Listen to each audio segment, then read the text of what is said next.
Namo Buddhaya, Deepji, Namo Buddhaya, everyone.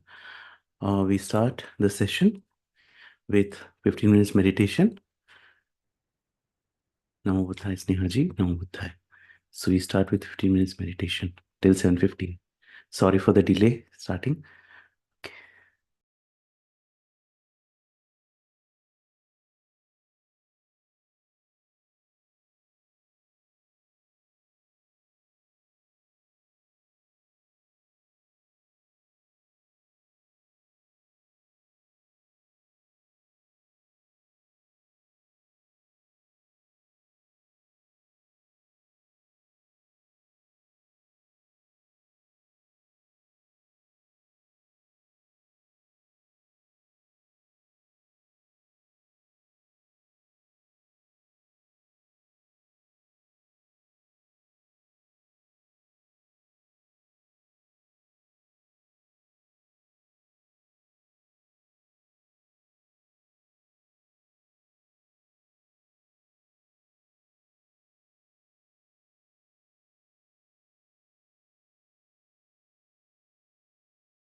Okay, so we close our meditation now and let's take an intention if we wish to take that the merit of this meditation may go to all the beings who are suffering. May they find peace. May they be free from their suffering.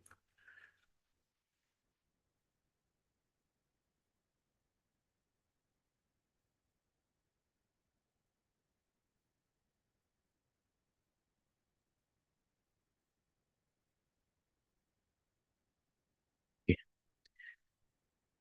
So we continue our book reading. This is the book Old Path, White Clouds by Zen Master Thich Nhat Hanh. Okay. So we continue this reading and just hold on. Fine.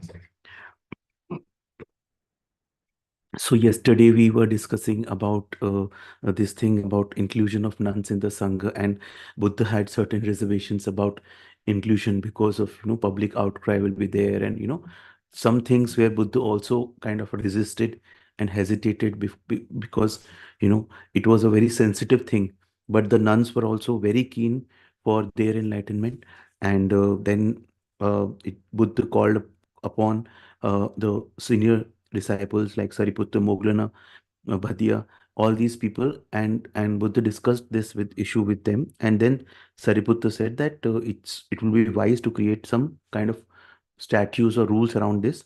So the role of regarding the rules of nuns within the sangha, right? So then we continue from there. So Thai reads that first, a nun or bhikkhuni will always defer to a bhikkhu, even if she is older or has practiced longer than he has, will defer to a bhikkhu, even if she is older. I frankly don't understand this particular rule, why this was there. Definitely, I'll check for it. Defer to means kind of submit to a bhikkhu. Uh, submit means in the sense the bhikkhu's view will be more as compared to a nun. I don't know, and that kind of a socio-economic situation, why that was there. Second, all bhikkhunis must spend the retreat season at a center within reach of the center of bhikkhus in order to receive spiritual support and further study.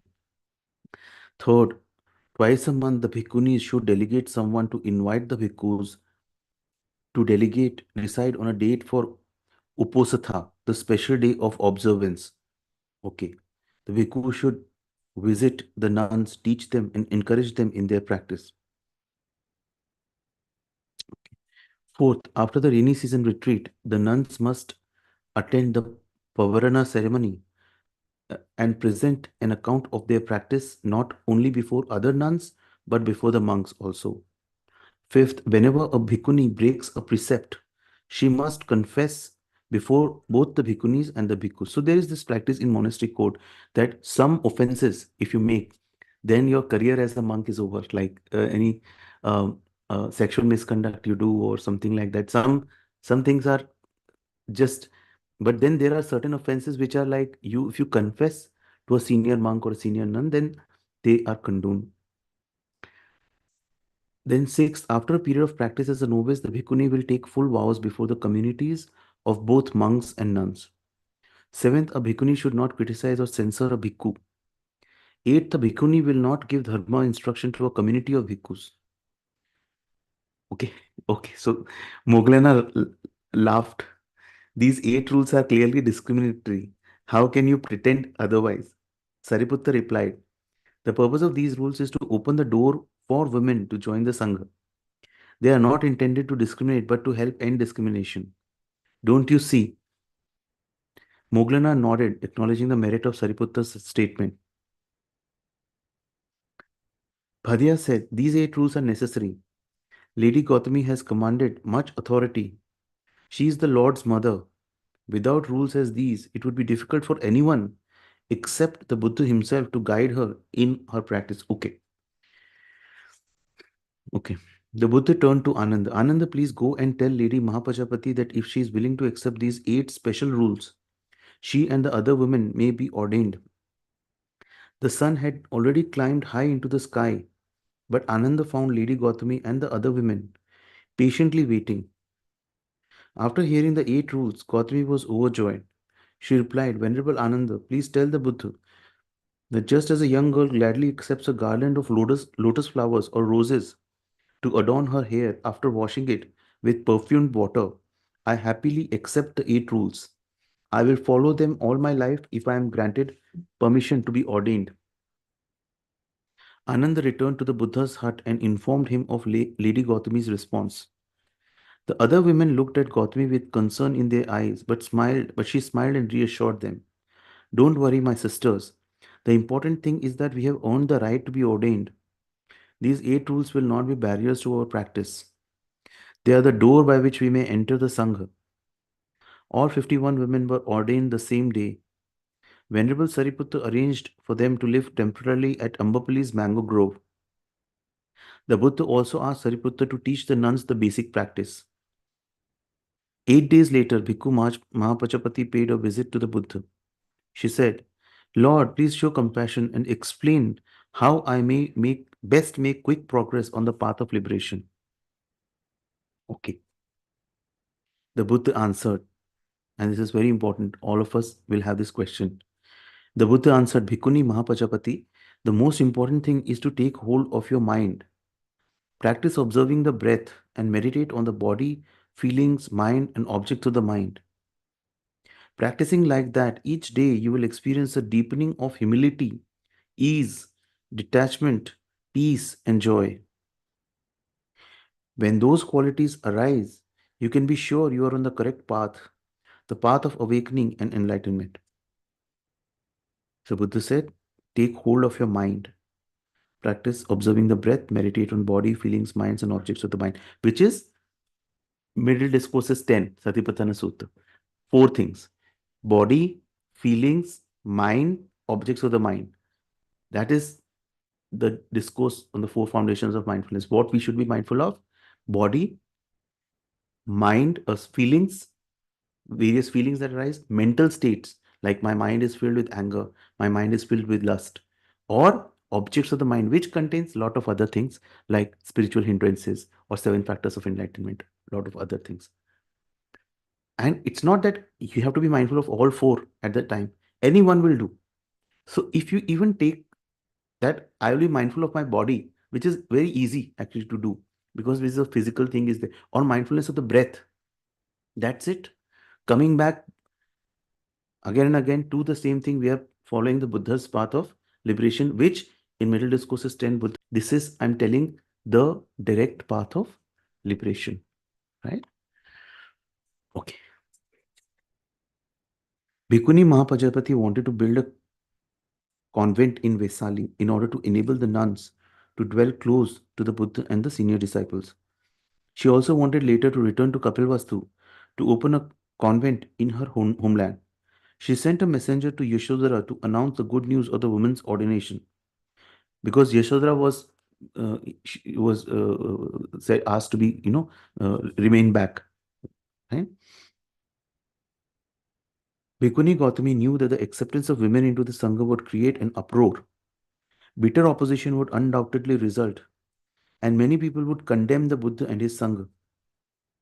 She knew the Buddha would have to, please understand here, the socio-economic condition at that time when Buddha accepted nuns, the women, the uh, status of women was very low at that time.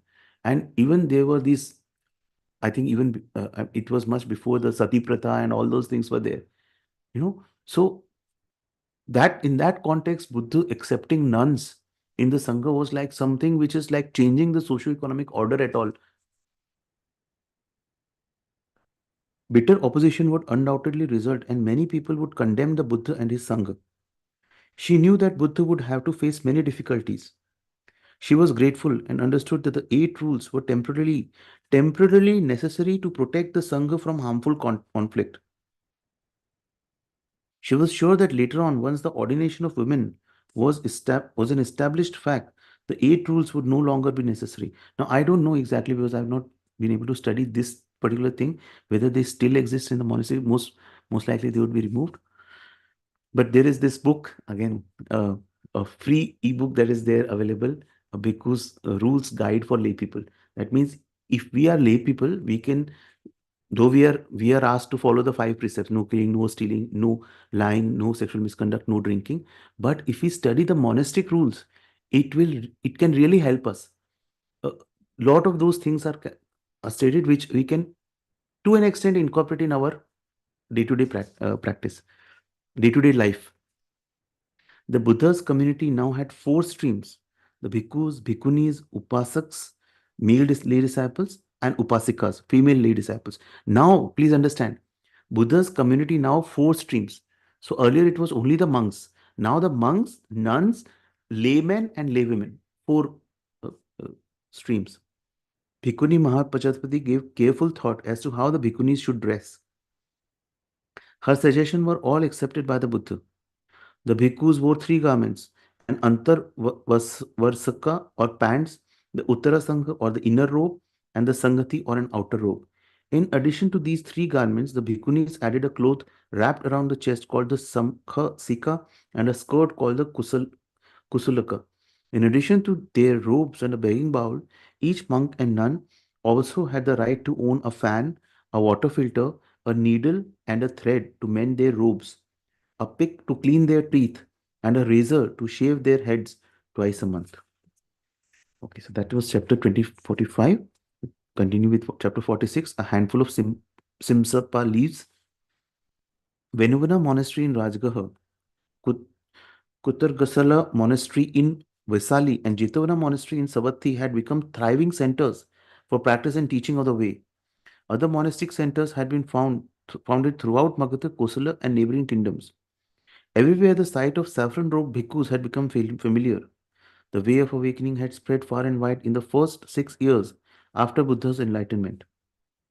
The Buddha spent his sixth rainy season retreat on Makula mountain and the seventh season on the Samsakya mountain upstream from the Ganga.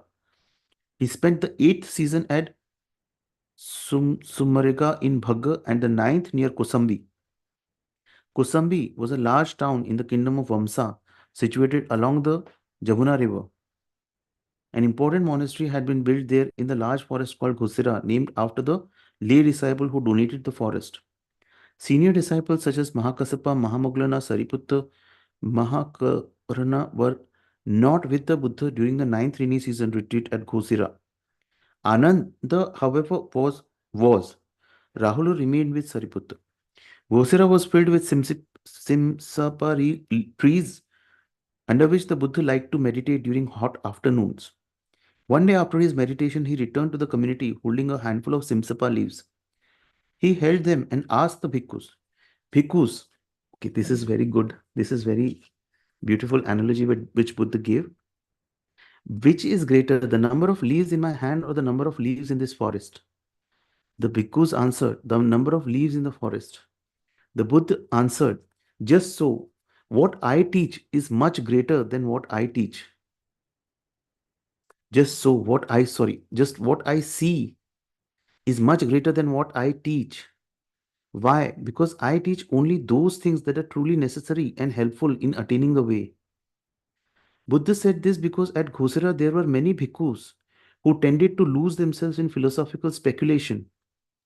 Bhikkhu Malunkya. This is what I just recently made a video on Malunkya, middle discourses, around 60 that discourses there. Bhikkhu Malunkya Putta had been especially advised by the Buddha because Malunkya's nature was, he was all about speculation. This self and cosmic and this or that. So Bhikkhu Malunkya had been specially advised by the Buddha not to entangle himself in esoteric questions that were not essential for the practice. This was because Malunkya Putta had the habit of asking Buddha such questions as whether the universe was finite or infinite, temporal or eternal. The Buddha always refused to answer such questions. One day, Malunkya Putta felt he could no longer endure the Buddha's silence.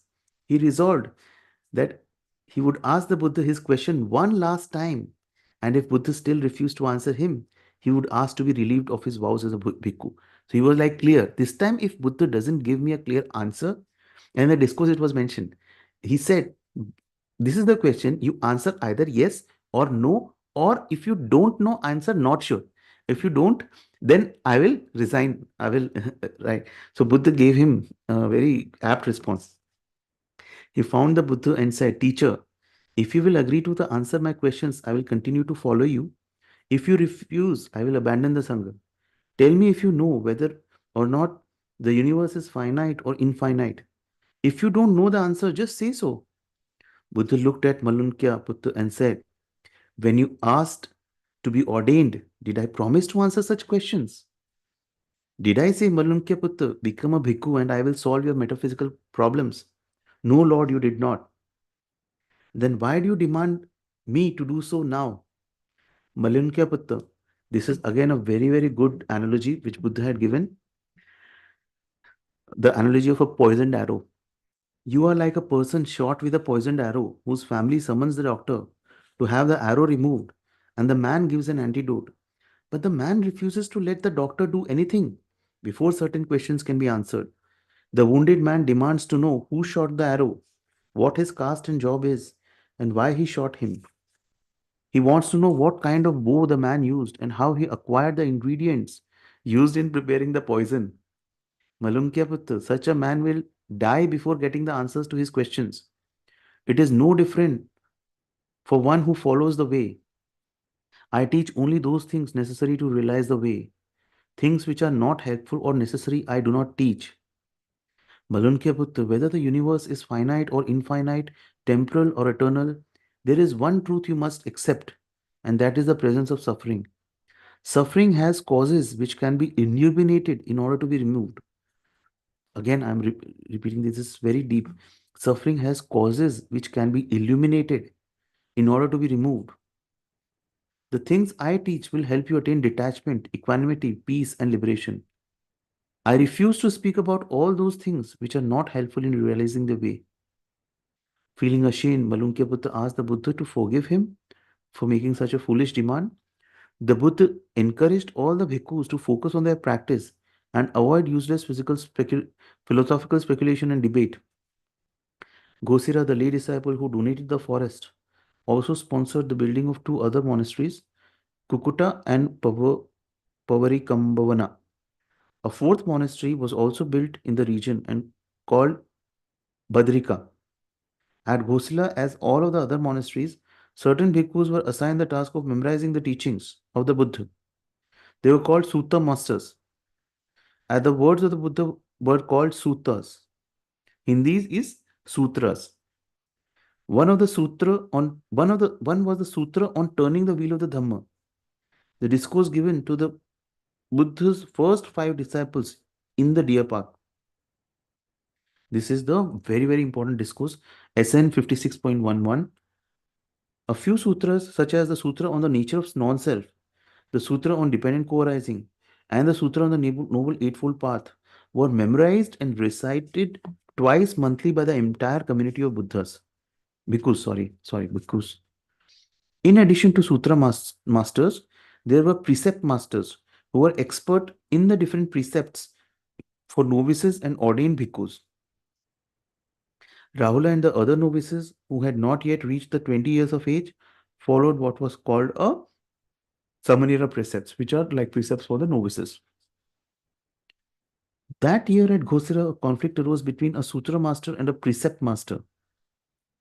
Their arguments stemmed from a small event but ended up creating a sharp division in the Sangha. A sutra master forgot to clean out the wash basin he had used and was charged with a violation of a lesser precept by a precept master. The sutra master was a proud person and contended that since he had not intentionally left the basin dirty, he was not to blame. Students of each bhikkhu took the side of their own teacher, and the argument escalated. One side accused the other of slander, while the other side accused the opponents of acting foolishly. Finally, the precept master publicly announced that the Sutta master's transgression and forbade him from attending the bi-weekly precept recitation ceremony until he formally confessed before the Sangha. The situation grew more and more intense. Both sides spoke ill of each other. Their words flew like poisoned arrows. Most of the other bhikkhus took side, although naturally there were some who refused to take either side. They said, "This is terrible. This will only create harmful division in the sangha. Okay, so we continue, we close here and we continue the rest on Monday. We continue the rest on Monday. So this is Friday.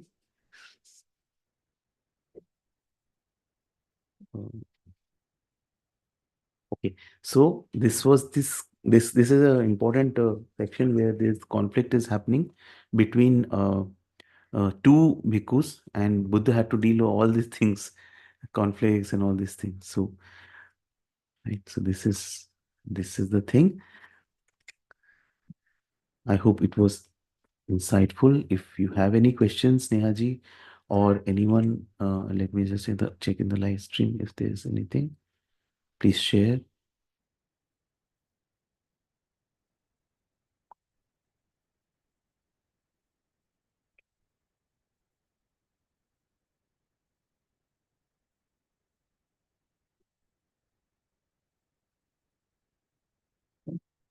Okay, fine. Okay, thank you so much. Thank you so much. Thank you so much. Fine. So we'll close the session, and Monday will be the session where that will be the general session, how to get started on the Noble Eightfold Path. So we will continue this on Tuesday 7 p.m. The remaining thing, right? Okay. So we'll close it for the day. So, okay, sir. Namo